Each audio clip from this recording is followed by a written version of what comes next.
Скажу щиро, што правы наёмных працаўнікоў яны заўсёды парушались. Пасля 29-го дэкрэта прэзідэнта пра кантрактнай сістэме гэтыя правы сталі парушацца яшчэ больш. У нас ёсць свае прадстаўніцтва ў кожным рэгіёне, і там ёсць юрысты. Працы ў юрыстаў хапае. Якіх ты не быў пасаду рабочий не насіў, ты 6 ці 7 разрад.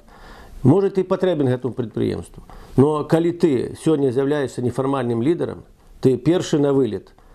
Калі людзі будуць пытанні ці па заробку, ці па ўмовах працы, мы гатовы ім дапамагчы. Проста дапамагчы, хай яны не ўступаюць, не будуць сябрамі нашага прафсаюза. Сёння ў беларускую эканоміку, на жаль, не ідуць замежныя інвестыцыі. І таму, што парушаюцца правы працоўных і прафсаюзаў.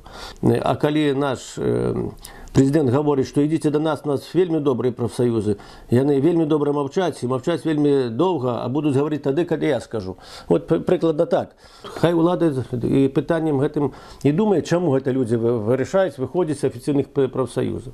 Што датычыцца яшчэ і палітвязняў, это таксама адбываецца на эканомікі.